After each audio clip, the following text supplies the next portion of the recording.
So I think we're ready to start. Welcome to the Festival of Books and Realities of War. Please turn off your cell phones. We will be on C-SPAN today, so this will be recorded. I'm Chris Goffard. I'm a staff writer for the LA Times, and we're talking about the realities of war with three distinguished writers who have attacked this subject from very different angles. America's been at war now for 13 years.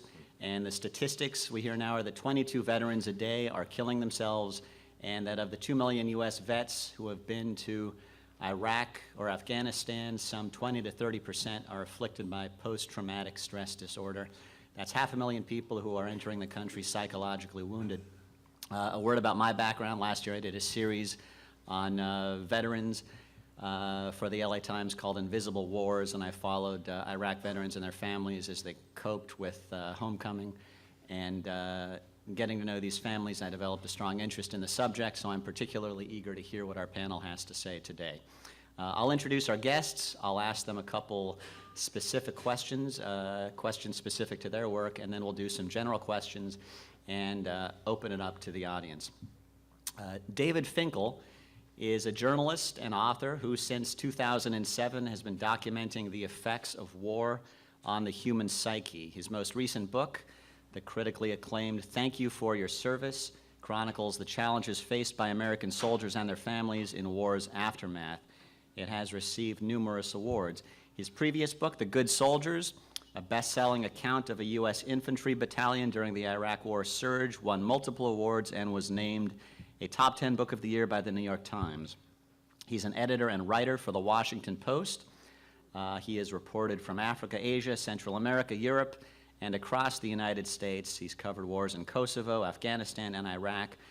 Among his honors are a Pulitzer Prize and a MacArthur Foundation Genius Grant in 2012.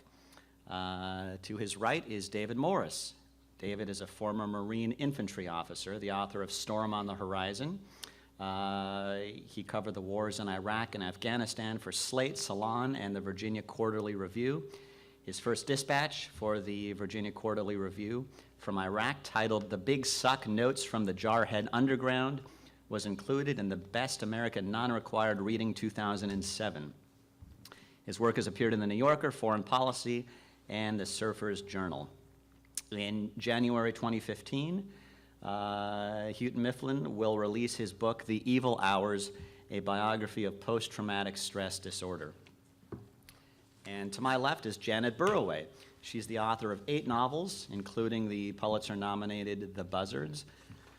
Her textbook, Writing Fiction, is the most widely used creative writing textbook in America. Her children's book, The Giant Jam Sandwich, has been translated into 20 languages and scored for orchestra. Her poems, stories, and essays appear in Atlantic Monthly, Mademoiselle, New Statesman, The Guardian, and many other publications.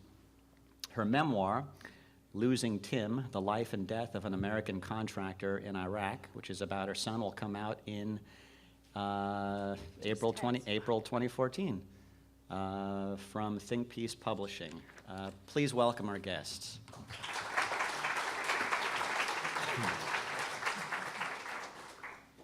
So, Mr. Finckel, in your first book, you follow the 216 Army Battalion during the surge, and in Thank You for Your Service, your recent book, you follow a handful of them as they try to cope with life back home. One of the central characters is Sergeant Adam Schumann. Would you tell us the story of Sergeant Schumann? Yeah, sure. First of all, thanks for coming today. Adam Schumann might have been one of the 22 a day that Chris was referring to. Actually, a quick thing about that number.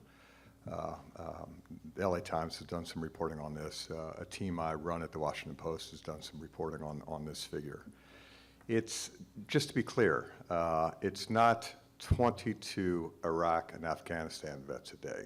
It's all veterans. And when you examine that 22, if you were to look at the 22 on a particular day, I mean, the suicides are happening, but most of these folks have gone on from their service and done many other things. There's the great number are folks who are over 60. So there have been other life experiences along the way.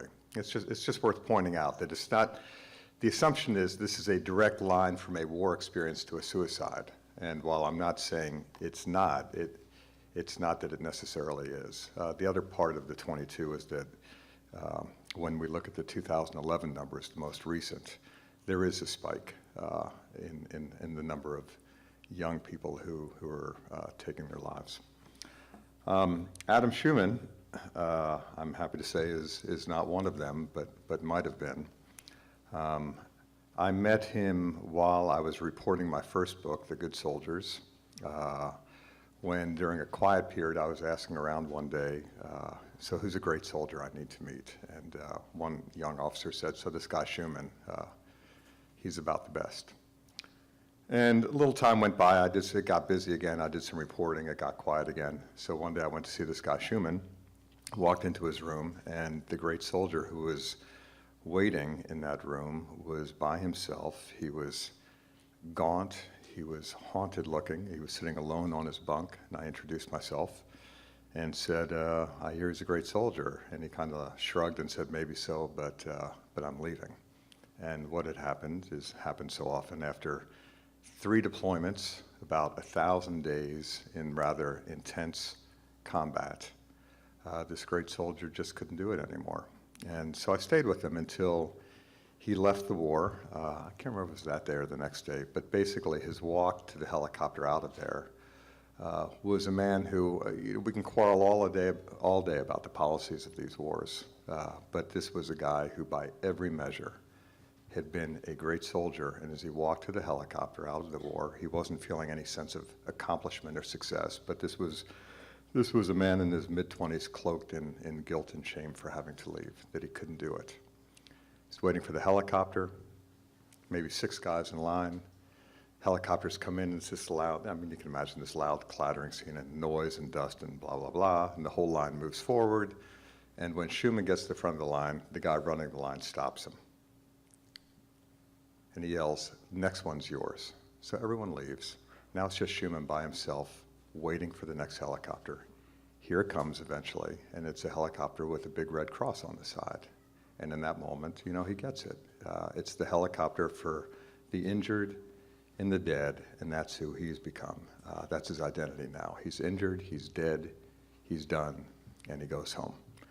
My intent in the first book, and I'm almost done, my intent in the first book was not to write about the Iraq War, but to write intimately, journalistically, about young men going into a war at a particular moment. The type of journalism I do doesn't involve something has happened and then you go afterward and do interviews about what happened. You show up, you stay, you watch what unfolds. In this case, the illuminating question in 2007, when the war seemed to have reached its lost moment and perhaps its tragic moment, is what becomes of a young man who goes into a war at such a moment. And Adam Schuman turned out to be one of the answers I got. So when it came time for the next book, because I wrote about the deployment of this infantry battalion, they had a pretty rough deployment, and they came home, and the book came out, and then Schuman and others began getting in touch with me and saying they weren't doing very well. Anxiety, sleeplessness, some depression, things they weren't expecting.